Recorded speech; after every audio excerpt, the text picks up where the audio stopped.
Le titre du message que je veux vous partager ce matin, ça s'intitule « Le soldat de Jésus-Christ et sa famille ». Et c'est le deuxième message sur ce sujet-là. Et si vous avez votre Bible, j'aimerais que vous tourniez dans Matthieu, le chapitre 10, et on va lire ensemble les versets 34 au verset 39.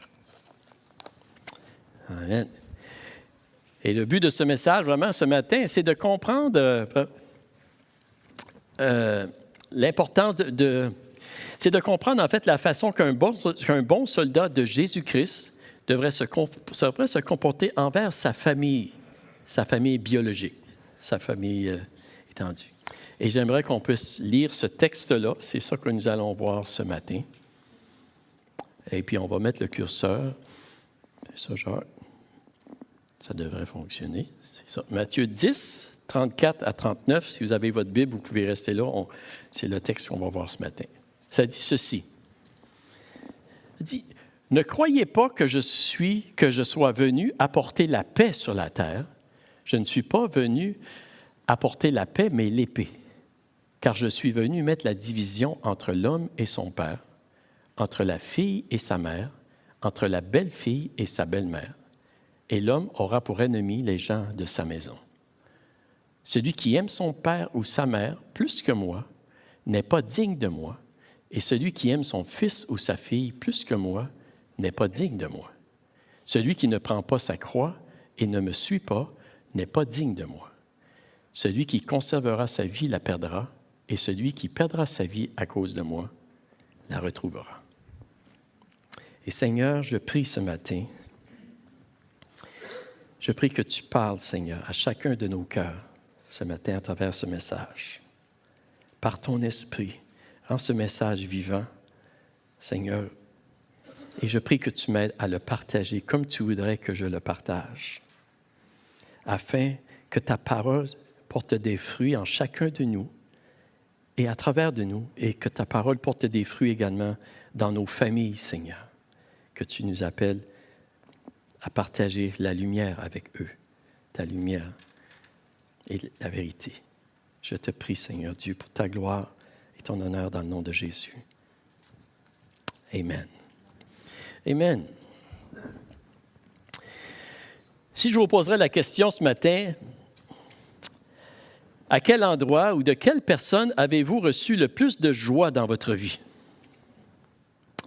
Probablement que plusieurs d'entre vous, vous me diriez que c'est dans ma famille, par un membre de ma famille.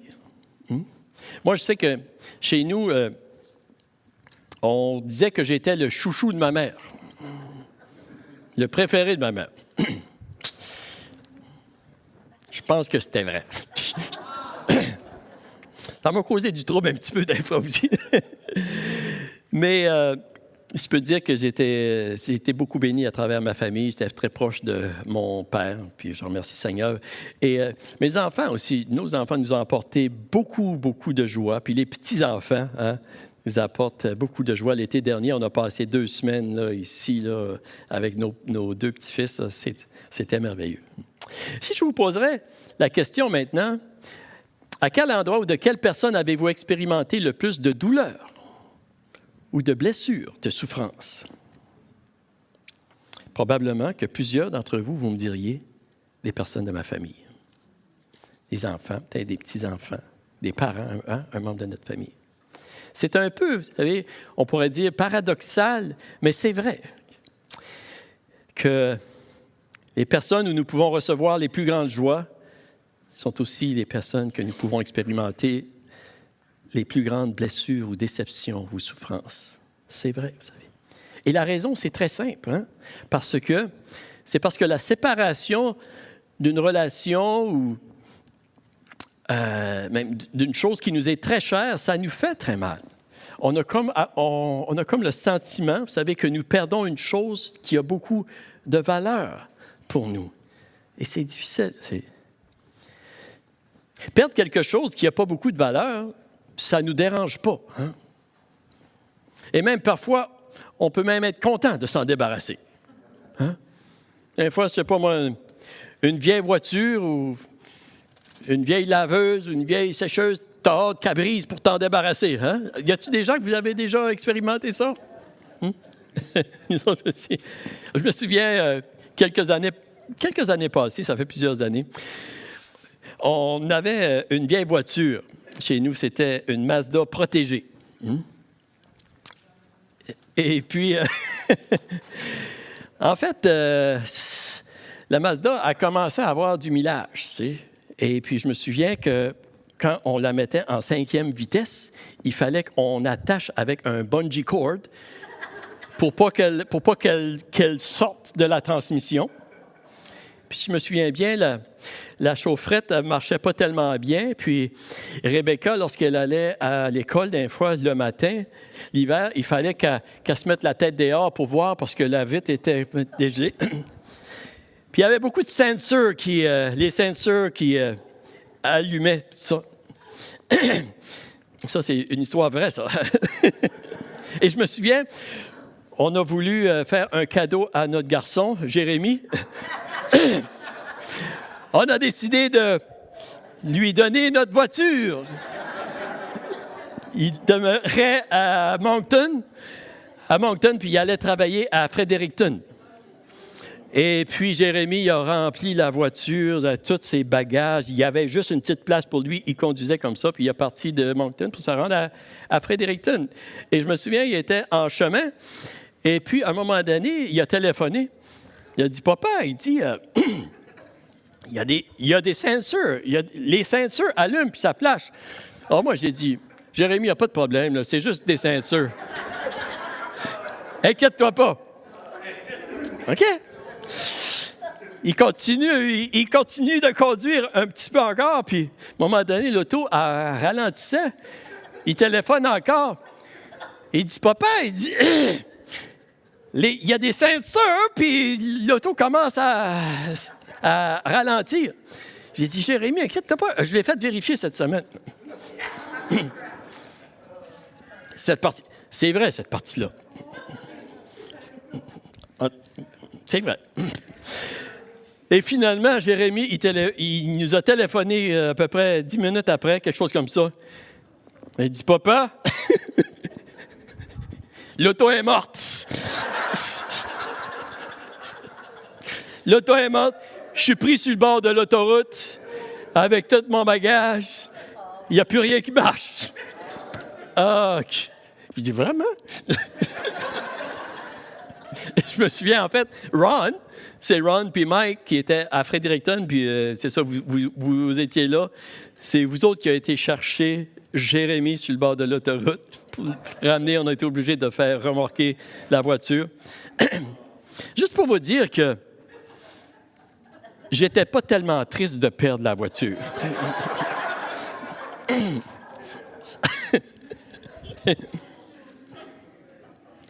Mais lorsque nous avons le sentiment, vous savez, que nous perdons quelque chose qui a une grande valeur à nos yeux, c'est difficile. Nous sommes affectés. Amen? Et surtout les choses qui ont une valeur sentimentale. Je n'avais pas beaucoup de sentiments pour cette voiture-là.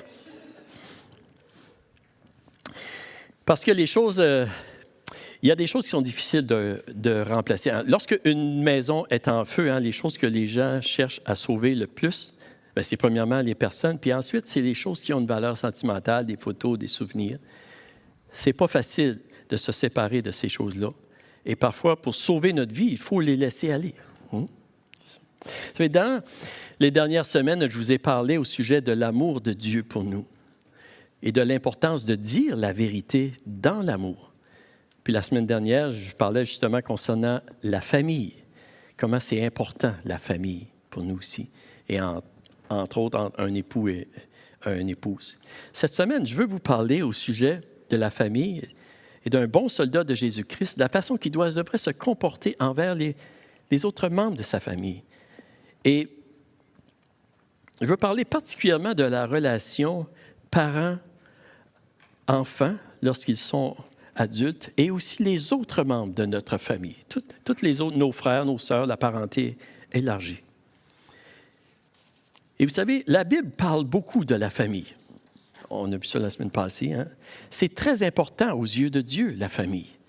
Et ça devrait être très important aussi pour nous aussi. Et je veux parler, vous savez, qu'est-ce que la Bible nous enseigne lorsque certains membres de nos familles ne veulent pas suivre le sentier de la vérité en Jésus-Christ?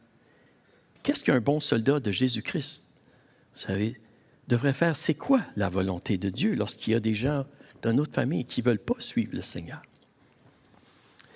Et vous savez, malheureusement, et je dis malheureusement ici,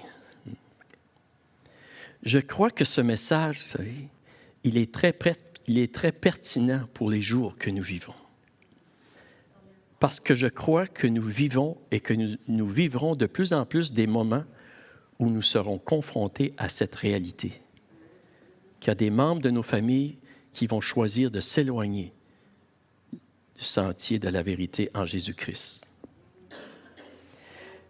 Et c'est important que nous soyons équipés et bien préparés avec ce que la parole de Dieu nous enseigne à ce sujet, afin qu'on puisse faire les bonnes décisions pour nous et pour notre famille aussi. Êtes-vous avec moi ce matin? Avant d'aller plus loin, je voudrais vous raconter une histoire. Je vous ai déjà raconté cette histoire-là, mais je pense qu'elle est encore très pertinente pour ce message ici. C'est au début de notre vie chrétienne, moi et Valérie,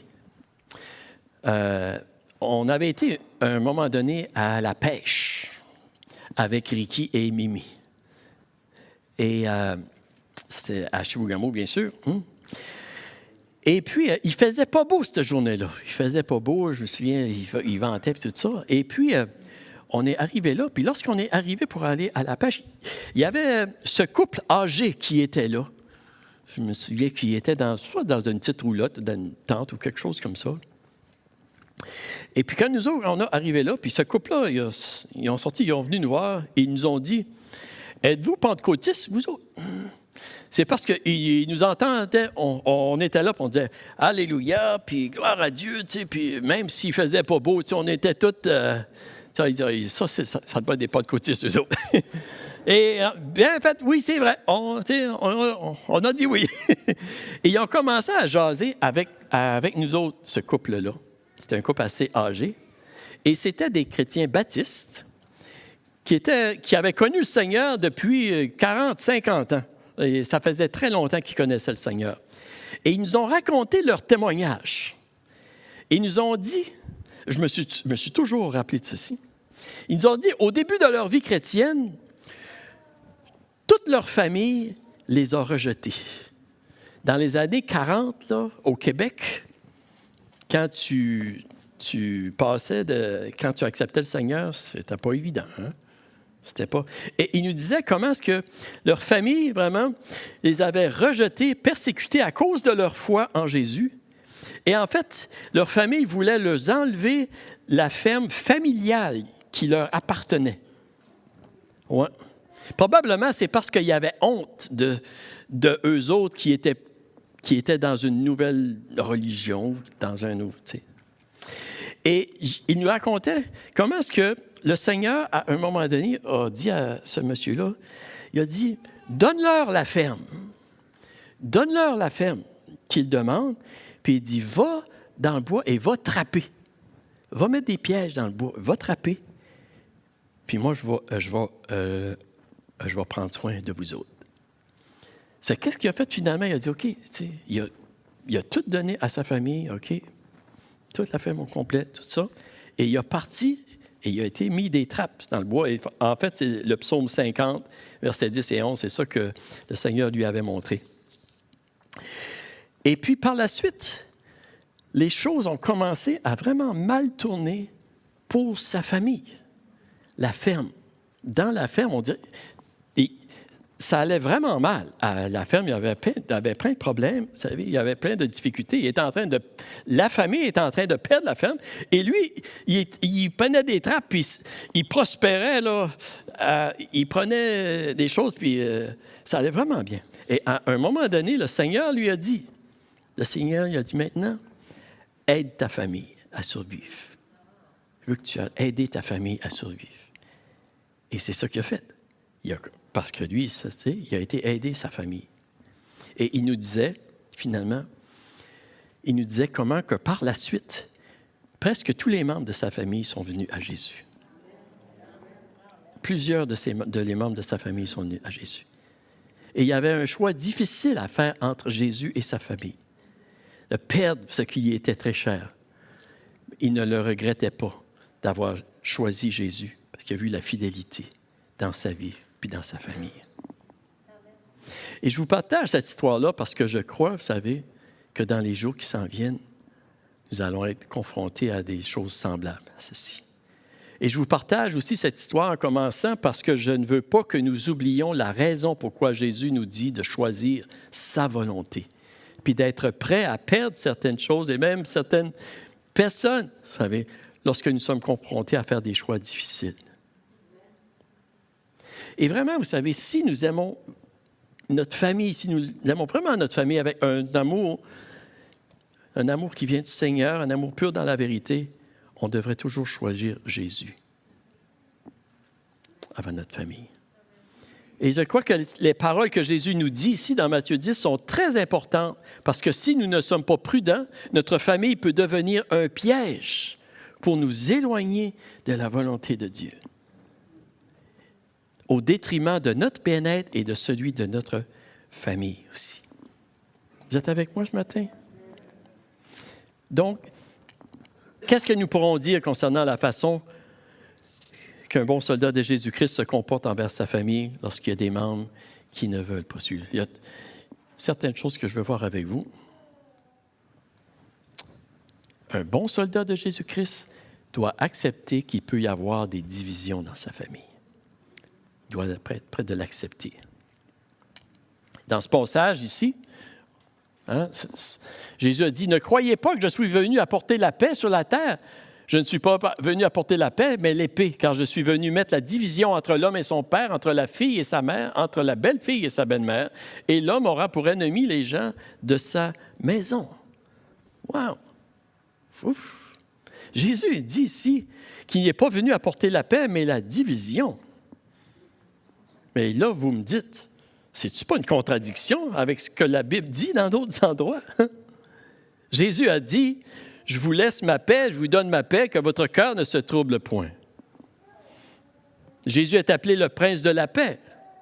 L'apôtre Paul nous dit que si nous pratiquons la parole de Dieu, le Dieu de paix sera avec nous, puis qu'il va nous donner une paix qui surpasse toute intelligence. Jésus nous dit de rechercher l'unité dans Jean 17. L'apôtre Paul nous dit qu'il n'y a pas de division parmi vous. Et Jésus dit, « Je ne suis pas venu apporter la paix, mais la division. » Vous savez, ce n'est pas une contradiction.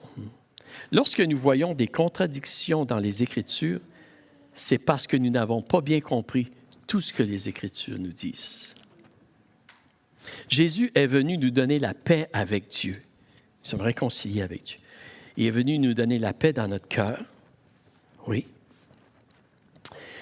Il est venu aussi assurer la paix dans son royaume à son retour, mais pas la paix sur la terre dans le moment présent. Et la raison pourquoi Jésus apporte la division et que son message ressemble à une épée, c'est parce que ce n'est pas tous qui acceptent la vérité, la justice, la droiture et l'amour de Dieu. C'est ça la raison. La raison pourquoi Jésus provoque la division, ce n'est pas à cause de son injustice ou qu'il est malfaiteur, non. C'est à cause de la vérité. C'est parce que sa justice véritable démontre l'injustice de ceux qui ne veulent pas admettre la lumière, la vérité en Dieu. La vérité, vous savez, unit, mais elle cause des divisions et des conflits relationnels lorsque nous refusons d'admettre la vérité dans l'amour. Et c'est la raison, vous savez, c'est la raison pourquoi lorsque nous nous engageons à suivre Jésus dans la vérité, de reconnaître la vérité du péché, puis notre besoin de Jésus, d'un sauveur pour être sauvé, c'est la raison pourquoi nous devons réaliser que ceci va causer et peut causer des divisions, des séparations avec nos amis, avec les membres de nos familles, vous savez, avec ceux que nous aimons. Et Jésus nous a prévenus à plusieurs reprises dans sa parole. Vous savez, avant de connaître Jésus, j'étais très proche avec mon père, je vous l'ai dit souvent. Puis lorsque je suis venu à Jésus, à un moment donné, il y avait comme une division qui a éclaté entre mon père et moi. Mais vous connaissez mon histoire. Mon père, il est venu au Seigneur.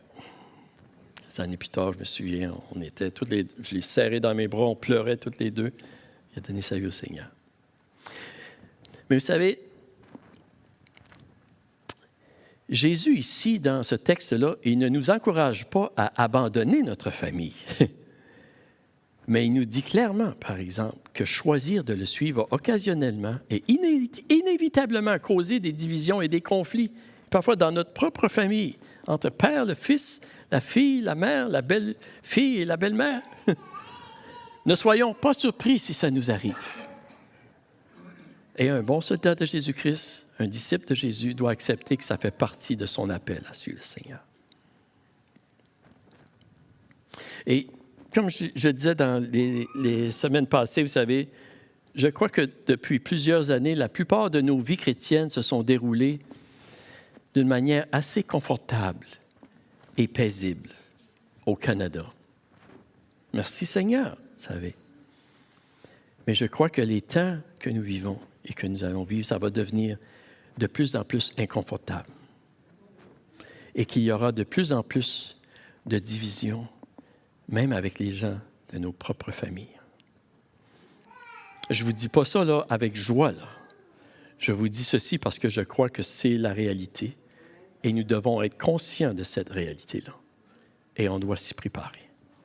J'entendais cette semaine quelqu'un dire que maintenant, les disciples de Jésus, ceux qui croient en Jésus, qui veulent marcher avec Jésus selon la parole de Dieu, vous savez, de plus en plus, nous nous retrouvons dans des positions où il faut choisir un côté ou de l'autre, dans presque toutes les sphères de notre vie, que ce soit dans les sports, que ce soit au travail, dans la famille, au niveau social, puis des fois même dans les églises. C'est comme si on se retrouve dans un contexte que on doit choisir les deux. Et on doit accepter et réaliser, finalement, que la vérité en Jésus-Christ, c'est comme une épée à deux tranchants, oui. Et ça peut causer des conflits. Et nous devons être prêts d'accepter de suivre notre maître malgré cette réalité-là. N'abandonnons pas notre famille. Ce n'est pas ce que Jésus nous dit. Mais souvenons-nous que notre engagement premier doit être envers le Seigneur. Et ceci, c'est pour notre bien, puis c'est pour le bien de notre famille. Vous êtes avec moi ce matin? OK. Un bon soldat de Jésus-Christ, deuxièmement, vous êtes déjà rendu là, se charge de sa croix. Jésus a dit ceci, en fait, dans Matthieu 10. Il dit, « Celui qui aime son père ou sa mère plus que moi n'est pas digne de moi. Et celui qui aime son fils ou sa fille plus que moi n'est pas digne de moi. Celui qui ne prend pas sa croix et ne me suit pas n'est pas digne de moi. »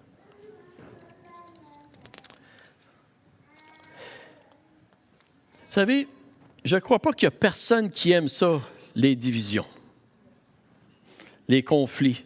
Y a-t-il quelqu'un qui aime les conflits puis les divisions aussi? Hein? Personne. C'est jamais agréable et ça nous cause souvent beaucoup de stress, ça nous fait perdre du sommeil et on pourrait dire que c'est encore pire quand c'est dans notre propre famille. C'est pas plaisant. C'est vraiment pas plaisant.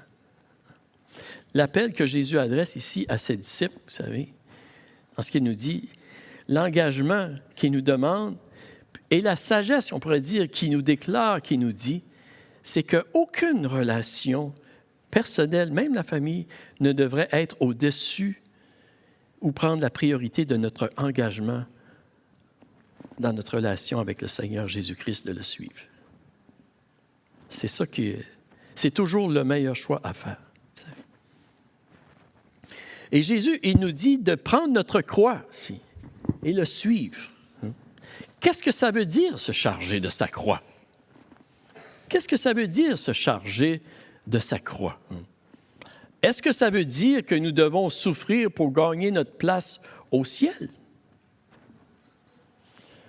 On a été enseigné ça pendant plusieurs années, vous savez. Oui. Est-ce que c'est ça, prendre notre croix? Charger de... Non. Absolument pas, absolument pas. La Bible nous dit que la vie éternelle, c'est un don gratuit que nous recevons en Jésus. Romains 6, 23. La Bible nous dit que Jésus a tout accompli à la croix. La Bible dit que nous sommes sauvés par la grâce de Dieu, par le moyen de la foi et non par les œuvres, afin que personne ne se glorifie. Donc, qu'est-ce que Jésus veut dire lorsqu'il nous dit que nous devons porter notre croix? Qu'est-ce qu'il veut dire? Simplement dire, lorsque nous décidons de croire en Jésus-Christ, de mettre notre confiance en Jésus-Christ, de le recevoir comme notre sauveur, vous savez, nous croyons qu'il est mort à la croix, qu'il est le chemin, la vérité et la vie, que nous choisissons de le suivre. Ça veut dire que nous acceptons également que ce choix-là peut nous coûter certaines choses. Que ce choix-là peut être coûteux et nous acceptons de payer le prix, en fait, vous savez. Pas pour notre salut, mais simplement pour le suivre. Nous choisissons de nous charger de notre croix si nous acceptons que ce n'est pas tout le monde qui va accepter la vérité. Et ceci, ça peut nous causer des tourments, des douleurs, des souffrances, des déceptions, et même avec les gens de notre propre famille. C'est ça que ça veut dire.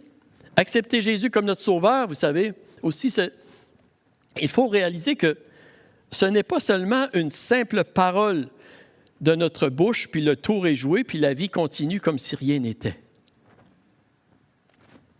Réellement accepter Jésus comme notre sauveur dans notre vie, vous savez, c'est une affaire de cœur. C'est une affaire de cœur qui change nos valeurs, qui change nos principes moraux, qui change nos objectifs, qui change la direction de notre vie, qui est souvent contraire à la direction que notre monde se dirige. Vous savez, s'il n'y a rien de changé dans notre vie, dans notre cœur, dans la direction de notre vie, même si nous avons fait une prière de notre bouche, je ne suis pas certain si nous avons vraiment accepté Jésus-Christ comme notre sauveur dans notre cœur. Et je ne dis pas ça pour vous faire peur ce matin, OK? Mais c'est important que nous réalisons. C'est une affaire de cœur. Parce que malheureusement, vous savez, il y a plusieurs églises, même évangéliques, qui ont cru et prêché qu'une simple confession de la bouche, c'était suffisant. Mais c'est faux. Une vraie conversion va produire des changements de valeur.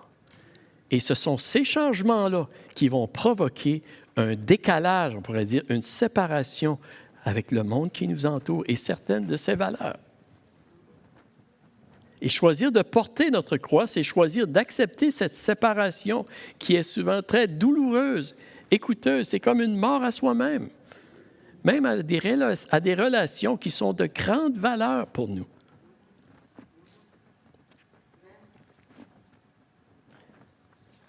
Je me souviendrai toujours, et je sais que je le dis souvent, mais je me souviendrai toujours le jour où ma sœur m'a dit, au début de ma vie chrétienne, qu'elle ne me parlerait plus jamais si je continuais à suivre le Seigneur.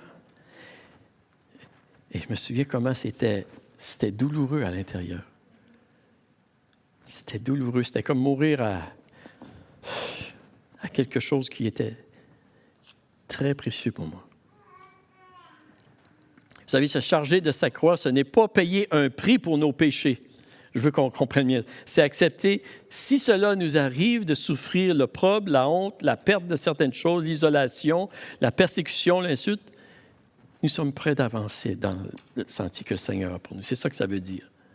Et en passant, on n'a pas besoin de courir après les difficultés ou de les provoquer ou de les chercher. Non. Et on n'a pas besoin d'aimer ces choses-là. C'est normal que ça nous attriste profondément dans notre cœur. Mais on doit être prêt de les affronter si ça fait partie de notre cheminement avec le Seigneur. Vous êtes avec moi? OK. La troisième chose que je veux voir avec vous, c'est un bon soldat de Jésus-Christ continue à espérer pour sa famille. Il continue à espérer pour sa famille. Jésus a dit ceci, vous savez, il dit, Celui qui conservera sa vie la perdra, et celui qui perdra sa vie à cause de moi la retrouvera. Bon, ici, on commence à avoir un petit peu d'espoir, là, ici, hein? La retrouvera. Qui de vous ici désire perdre sa vie? Personne. Comment donc pouvons-nous ne pas perdre notre vie, selon ce que Jésus nous dit?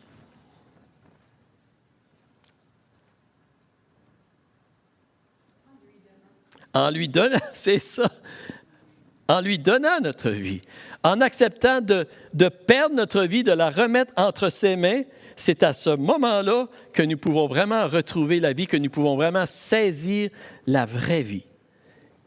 C'est paradoxal, vous savez, il y a beaucoup de paradoxes dans la parole de Dieu, hein, dans la Bible. Et on pourrait dire ici que ce principe-là, ça s'applique, vous savez, dans tous les domaines de notre vie entière. Lorsque Jésus nous demande de lui abandonner quelque chose entre ses mains, vous savez, c'est parce qu'il y a quelque chose de meilleur pour nous. C'est parce qu'il y a quelque chose de meilleur pour nous, certainement. Et ici, j'aimerais d'appliquer cette parole-là, ce principe-là, au contexte de la famille. Parce que c'est un peu de ça que c'est. En fait, Jésus parle de la famille ici. Choisir de suivre Jésus peut nous amener à perdre notre famille ou perdre certains membres de notre famille pour un certain temps, si la direction des membres de notre famille est contraire à celle de Jésus-Christ. C'est vrai. Il faut bien comprendre quelque chose ici, par exemple, c'est que Jésus ne nous demande pas d'abandonner notre famille, okay? Mais il nous demande de lui donner la priorité sur tous les autres membres, sur tous les membres de notre famille. C'est important, c'est ça. C'est très important. Et comme nous l'avons vu la semaine dernière, la Bible nous dit que si nous ne prenons pas soin de notre famille immédiate, nous avons renié la foi et nous sommes pires que des incroyants. Donc, il faut que notre famille, on a encore un cœur pour notre famille. L'apôtre Paul, en fait, vous savez, son peuple, les Israélites, hein, qui l'ont persécuté, qui l'ont rejeté, qui l'ont mis en prison, qui l'ont fouetté, puis tout ça, qu'est-ce qu'il dit à propos de son peuple dans Romains 10? Il dit, le vœu de mon cœur, c'est qu'il soit sauvé. On peut voir l'amour de l'apôtre Paul pour son peuple, pour sa famille qui le rejetait. Et je crois que nous aussi, en tant qu'enfants de Dieu, ça doit être cet amour-là qui règne dans notre cœur, pour notre famille, même pour ceux qui nous rejettent. Et il n'y a pas de contradiction dans la parole de Dieu lorsqu'on comprenait bien tout ce que la Bible nous enseigne. Et c'est par amour pour notre famille que nous demeurons en Jésus. C'est que notre amour pour notre famille, dans certaines circonstances, doit prendre une forme différente qui peut ressembler à un abandon, mais ça ne l'est pas. C'est par amour pour notre famille que nous choisissons de suivre Jésus. Et lorsque nous choisissons de perdre notre vie, de perdre notre famille pour suivre Jésus, nous le faisons parce que nous savons que la chose que notre famille a besoin plus que tout, c'est de connaître la vérité de l'amour de Dieu manifesté en Jésus-Christ. Et nous choisissons de suivre Jésus non seulement pour nous, mais aussi pour eux, afin que par la grâce de Dieu, ils viennent un jour à connaître la vérité et l'amour de Dieu manifesté pour eux en Jésus-Christ. Nous continuons à combattre pour notre famille. Le bon combat de la foi. Pas juste pour nous, mais pour eux. Et je sais, vous savez, que le texte ici qui dit « Celui qui conservera sa vie la perdra. Celui qui perdra sa vie à cause de moi la retrouvera. » C'est une promesse, vous savez. Oui, c'est une promesse. Je sais que ce n'est pas une promesse qui s'applique nécessairement à toutes les situations familiales. Comprenez-moi bien. Parce que chaque personne a la liberté de faire son propre choix. Chaque membre de nos familles ont leur liberté de choisir entre accepter Jésus-Christ dans leur vie ou de ne pas l'accepter. Dieu nous a créés libres. Dieu nous a créés libres, vous savez, de choisir de se priver de la grâce de Dieu ou de le recevoir, la grâce de Dieu, humblement. Et c'est la raison pourquoi ce n'est pas tout le monde qui va être sauvé. Ce n'est pas parce que Dieu ne veut pas qu'ils soient sauvés, c'est parce qu'il y a des gens qui refusent de recevoir le don gratuit de Dieu en Jésus-Christ. Il faut le recevoir humblement, vous savez. Mais qu'est-ce que je veux dire ici? C'est que lorsque Jésus dit Celui qui aura perdu sa vie à cause de moi la retrouvera. Il y a plusieurs choses que nous retrouvons, mais je voudrais l'appliquer à la famille, au niveau de la famille ici. Et j'ai l'impression que le Seigneur nous dit, vous savez, celui qui aura perdu sa famille à cause de moi la retrouvera. Celui qui aura demeuré ferme dans sa foi en Jésus et qui aura choisi de me suivre, même au prix de sa famille, il va retrouver sa famille et il va la retrouver dans une bien meilleure position pour l'éternité en Jésus-Christ. Et je crois que le Seigneur veut nous dire cette promesse-là aujourd'hui dans les temps que nous vivons aujourd'hui en 2023. Le Seigneur nous dit à chacun de nous, demeurez ferme dans la foi et demeurez ferme dans votre engagement en moi et vous allez retrouver votre famille, même si vous la perdez pour un petit bout de temps. Et c'est vraiment, en fait, c'est la parole vraiment que le Seigneur a déposée sur mon cœur. Il dit, celui qui aura perdu sa famille à cause de moi la retrouvera. Celui qui aura demeuré ferme dans sa foi et qui aura choisi de me suivre, même au prix de sa famille, retrouvera sa famille dans une bien meilleure position pour l'éternité avec moi. Et je crois, oui, qu'il y a des moments qui s'en viennent, et je termine. Je crois qu'il y a des moments qui s'en viennent où plusieurs d'entre nous, vous savez, nous allons être confrontés à faire des choix difficiles, coûteux et douloureux entre demeurer ferme dans la vérité en Jésus-Christ ou choisir peut-être de faire des compromis pour éviter des conflits, puis des divisions et des choses au sujet de notre foi.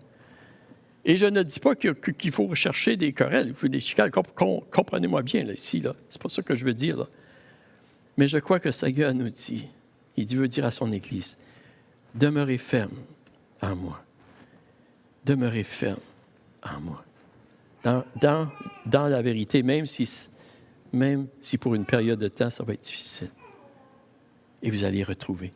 Parce que je crois que vous savez qu'un jour vient, et un jour s'en vient bientôt, où ceux qui ont choisi de suivre les mensonges qui sont propagés dans notre monde ici, ils vont réaliser que c'était des mensonges. Puis il y en a beaucoup qui vont réaliser qu'ils étaient dans l'erreur. Et il y en a beaucoup qui vont revenir au Seigneur. Puis qui vont nous dire merci que tu as demeuré ferme dans la foi.